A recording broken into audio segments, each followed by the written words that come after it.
No NBA on Monday, but there are 12 MLB games, so I'm going to be running you through a two-pick parlay. So I have two MLB picks in a parlay, and it's always so annoying to me when people say you can't make money betting on parlays. It's absolutely not true.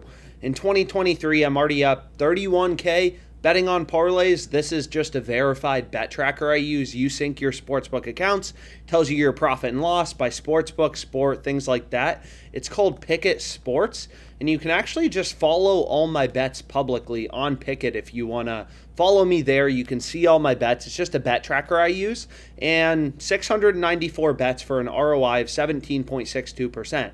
So the reason most people say, oh, parlays can't be profitable is because they just don't know how sports betting works. They don't understand how to make money sports betting, right? A parlay is two bets placed together. If both of your bets are profitable, then your parlay will be profitable, right? So we're going to run through the math behind parlays, how parlay odds work, everything like that in this video, but it's pretty simple, right? Most people, they can't make money betting on sports, period. So it doesn't matter if you're placing straight bets, parlays, round robins. If you can't make money, then you can't make money, right? Betting on straight bets is basically the exact same strategy as betting on parlays. So when you're betting on parlays, if every one of your picks is positive EV just means profitable, right? Positive expected value, that just means profitable. If all your picks are profitable, then your parlay will be profitable. So let's just get into my first pick. So I ended up taking the highest profit margin bet currently available on OddsJam. It has a 4.04% profit margin. And a lot of people, they don't understand that you don't really need that big of a bankroll. So you can see my ROI on parlays is 17.62%.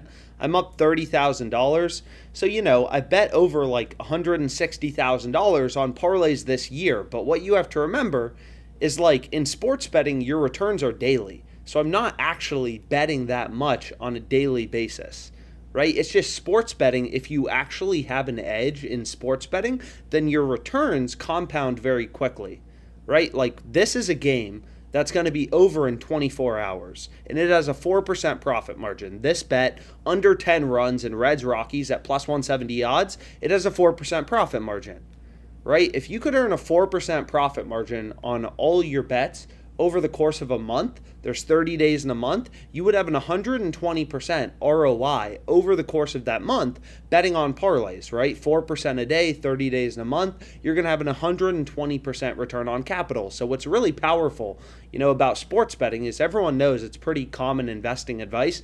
Put your money in the stock market. It goes up roughly 8% a year, right? But if you can earn 4% on your bets, just think about what that adds up to over the course of a month. Because in sports betting, you're typically, sometimes it's different with football, but you're typically betting on games that are that day, right? So the first play I went with is under 10 runs at plus 170 odds on Fliff. So I'm currently only using 6 sports books, right? I'm currently in California. California doesn't have legal sports books like FanDuel, Caesars, DraftKings. It has Fliff. Fliff is a legal sports book. There's Jock Market, there's Prize Picks. There's some different platforms. But again, every location has different sports books. So we're going to be explaining the math behind parlay betting, and I hope this video is helpful to you. But you may use different sports books than I use, right? But the same concepts of how to bet on parlays profitably, it applies to betting on any sports book, right? FanDuel, Caesars, DraftKings, it doesn't matter. Once you understand the concepts behind finding a profitable bet, you'll be able to find profitable bets on any sports book, right? There's no sports book that's particularly easy to make money off of. There's 200 sports books on OddsJam. It's really just about getting all the books in your location and taking advantage of them, right? Because you never know which sportsbook is going to have profitable bets on a given day. So you can see there's some value on Jock Market, which is a platform right here, a sportsbook in California. There's value on No House Advantage. So long story short, the more sportsbooks you have, the better, because sometimes there's a bunch of profitable bets on Fliff. Sometimes there's a bunch of profitable bets on FanDuel, Caesars, whatever, right? You never know which book is going to be asleep at the wheel in offering profitable bets on a given day. And today, in terms of early MLB value, there's a lot of value on Fliff. So Fliff is a new sports book. It's relatively new, but there's a ton of profitable bets on it. So if it's legal in your location, it's available in most U.S. states, I highly recommend signing up. So the first play I went with is right here. under 10 runs in Reds-Rockies. So what you're going to notice is the average line on this under 10 runs is plus 152 odds. So the way you can think about sports betting is you're kind of just like an investor. You're like a savvy investor, right? You're hunting through the market. These sports books have tens of thousands of odds, just like there's tens of thousands of investments that an investor could make. You're hunting for those few rare investment opportunities that are actually profitable. So we're hunting through the sports betting market on all the different books I use. That's what I'm doing. I'm looking for those few rare betting opportunities where a sports book is slipping up and offering a lot of value. And you're going to see it's Reds-Rockies under 10 runs at plus 170 on Fliff. We're getting crazy value on this bet. Other sports books have this around, plus 150-ish odds. We're getting plus 170. So what you can essentially do is this calculator is the most important calculator in sports betting. It's called a no-vig odds calculator, and this sports book right here, Pinnacle, is known to be the sharpest bookmaker in the world. So what you want to do is you can use this calculator, so we can put in the under 10 runs as plus 152 odds, if you can see that right here. So I can zoom in a bit maybe. So we have under 10 runs as plus 152 on Pinnacle. The over was minus 173. Right, so this is going to be a high-scoring game. The over 10 runs is minus 173 odds. So we're betting on an underdog, right? So we're betting on an underdog on Fliff at plus 170, but because we're getting such good improvement, Pinnacle is known to be the sharpest sportsbook in the world. We're getting 18 cents of improvement, plus 152 to plus 170 by betting on Fliff. So great value on Fliff. This play is profitable. And we can kind of go through the math right here. But basically, you have to think about how do sportsbooks work, right? So the way that sportsbooks make money, you may have heard the term VIG, right? They charge the VIG. They charge a spread, right? So the way that books make money is they charge a spread, just like a stockbroker. So if you've ever, heard about the financial world, the way a stockbroker makes money or a car dealer is they charge a spread. They'll say, hey, I think this stock is actually worth $10.50. So I'll buy it for 10. I'll try to buy it for 10 from people who want to sell the stock, and I'll sell it for 11. They make a $1 spread. They say, I think this is really worth $10.50, so I'll buy it for 10. I'll sell it for 11. So if a stockbroker tells you, hey, I'm a $10 bid, I'll buy this stock for $10. I'm 11 offer, I'll sell it for $11. Then the true price of that stock is roughly $10.50. Right? You're just using market information, what people are willing to let you, bet on. The stock market is just a bunch of bets. It's not that much different in sports betting. You're just betting on stocks and not, particular bets. But what you're going to notice here is Pinnacle, they have a 21-cent spread. That's essentially what they're doing. They're saying, hey, I'll buy the under for $152 or I'll sell it for $173. There's a 21-cent spread. Right? That's how sportsbooks make money. You don't go to a sportsbook and they say, hey, you owe us $5 for placing this bet. That's not how sportsbooks make money. They make money by charging a spread. The way that every sportsbook works is they have models, right? They're taking bets from all around the market. These sportsbooks, they've invested hundreds of millions of dollars in their ability to set lines. They have better data feeds than you and I have. They've literally invested. Pinnacle's been the sharpest sportsbook out there for years now. Right? Like they have better models than we have. So what they do is the way that sportsbooks work is they have models that spit out, hey, this is what we believe the odds should be. Right? So according to Pinnacle, the over, right, should be priced at minus 159.69. So the over is the favorite outcome. And the under should be priced at plus 159.69 odds. And we're getting plus 170 on Fliff. So once you remove the spread, what you're going to notice is you're getting better odds than the no-vig odds. No-vig odds, you really should read through. If you want to make money sports betting, if I tell you anything in these videos, 1, follow the data. 2, you have to understand this concept.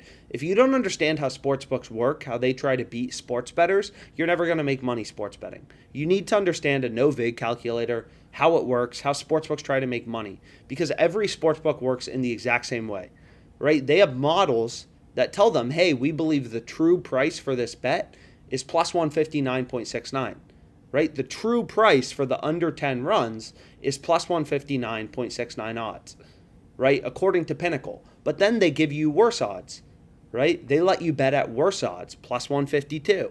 That's how sportsbooks work. It's just like a stockbroker, right? They say, hey, I think this stock is worth $10.50, so I'll buy it for 10, I'll sell it for 11, right? Or the way a car dealer works. You go into a car dealer and they say, hey, I'll buy your car for $10,000. It's because they think your car is worth more than $10,000 and they're going to be able to sell it for $14,000.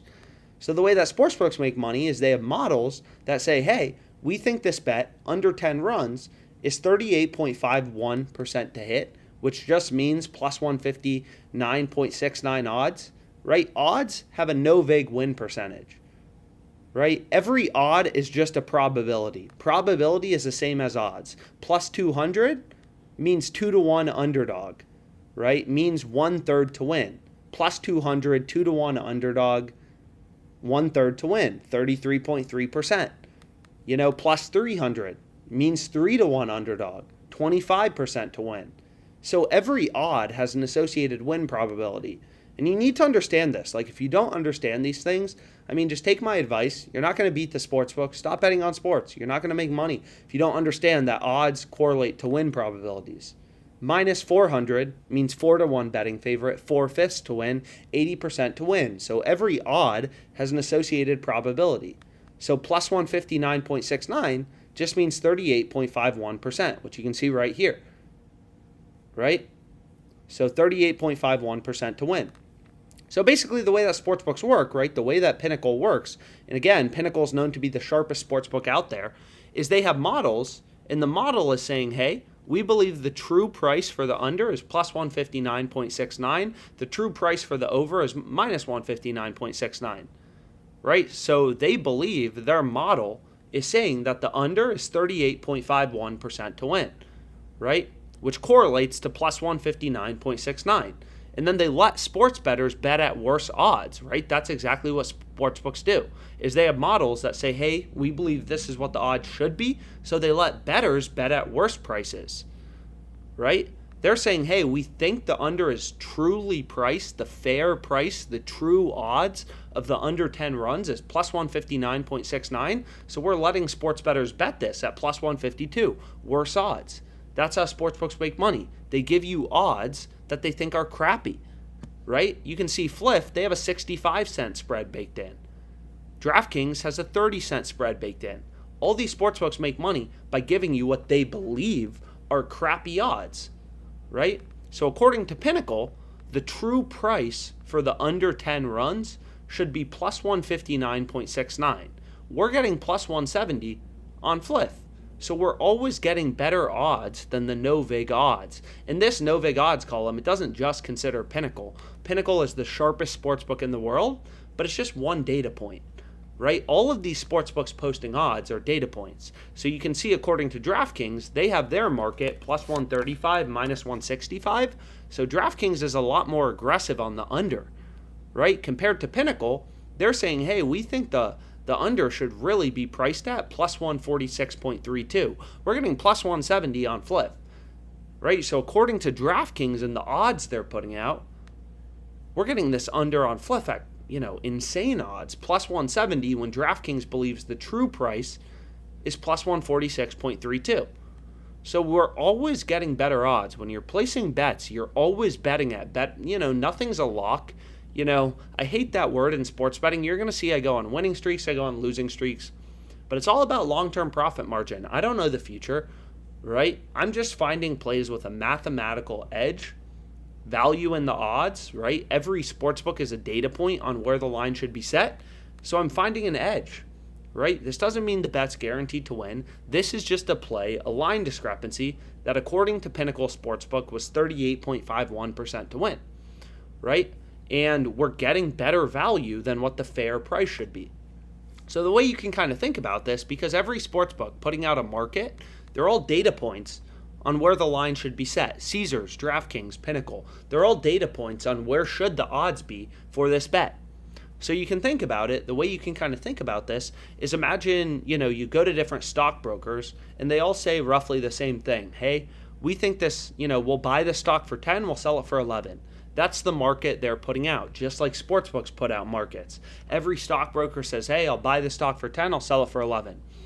Then you go home and your friend says, hey, I don't want this stock anymore. I'll let you buy it for $9. Well, you just heard a bunch of people, every stockbroker is telling you, hey, I'll buy this for 10, I'll sell it for 11, and your friend's letting you buy it for $9. That's a no-brainer, right? You're getting $1 of value to the market. So it's no different here. Every sportsbook putting out odds, every sportsbook putting out markets is a data point on where the line should be set. And they're all pricing this around plus 150. We're getting plus 170, so clear value. So the second bet I ended up going with is right here. So now I'm betting on a favored team. You can have value betting on favorites. You can have value betting on underdogs. This was an underdog bet, the under 10 runs in Reds-Rockies. Just like there can be profitable stocks to buy that are worth $100, $10, $1,000.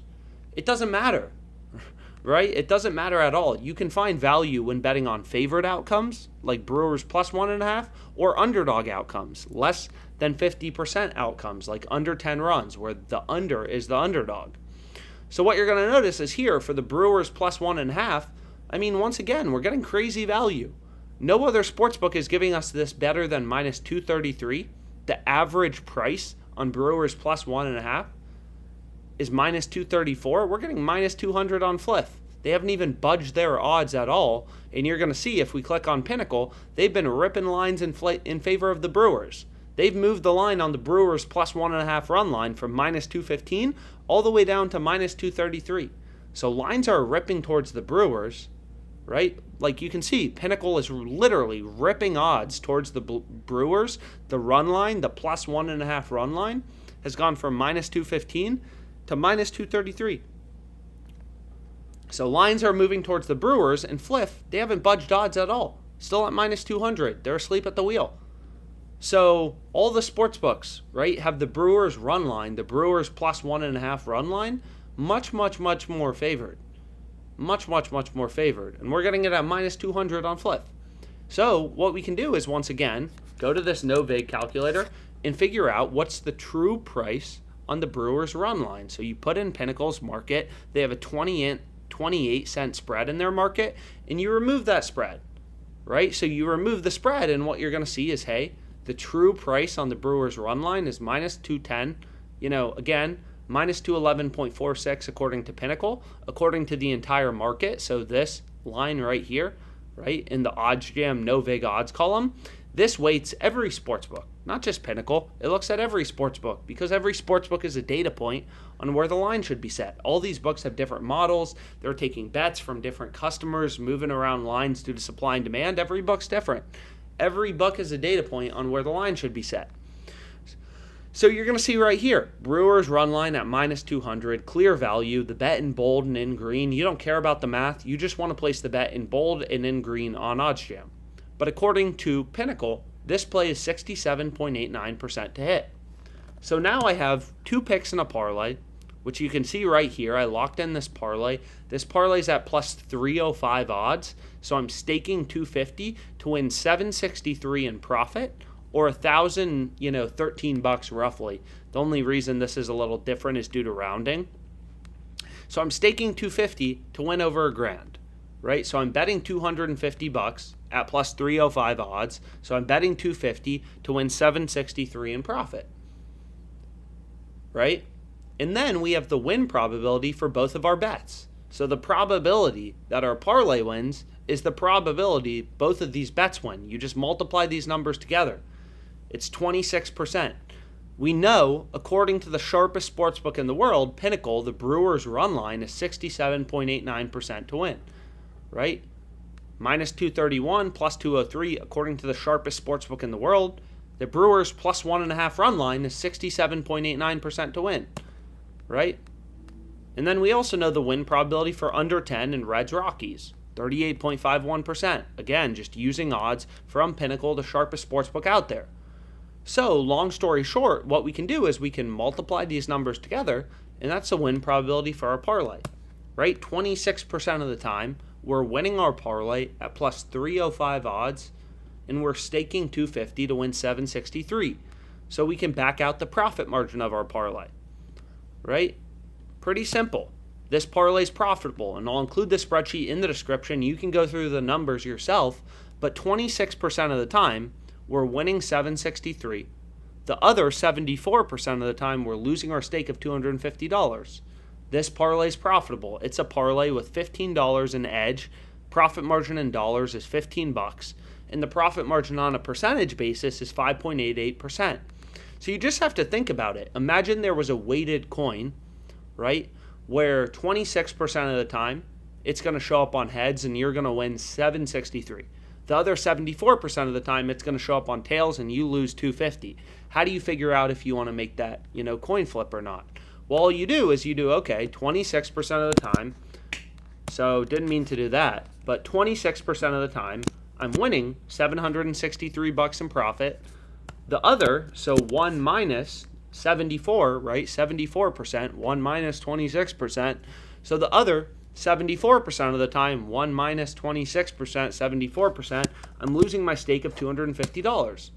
My parlay's worth $15, right? $15 in profit margin. This is a positive number, so this is a positive EV bet, a profitable bet. So hopefully this video was helpful, kind of breaking down the math behind parlays. I say this in every video. I show you guys my bet slips. I put my money where my mouth is. If you don't care about the math, literally when you're using OddsJam, you just place these bets in bold and in green. Those are the profitable bets you want to go with. And again, if you may have different sports books than me. If you use FanDuel, Caesars, DraftKings, hey, look, the best bet for tomorrow, for Monday, is actually on FanDuel. I don't currently have FanDuel Sportsbook available to me. It's not a legal sportsbook in California. It's not available in California, so I can't place this bet. But if you can, you should absolutely place it, right? The more books you have, the better, because you never know where the value is going to be. So you can see this play on the Brewers, it keeps getting better on Pinnacle. They keep ripping lines in favor of the Brewers. And Fliff is still giving you minus 200. They're asleep at the wheel. All these books, they all try to set lines independently, and that really hurts them. Gia Urshela, over 1.5 bases. You can get this at plus 145 on FanDuel. No other book's offering better than plus 123. Absolute no-brainer if you use FanDuel, right? So hopefully this video was helpful. I'll include this spreadsheet, my email, in the description if you want to take a look at the math, run through the numbers. And let's get after it, guys.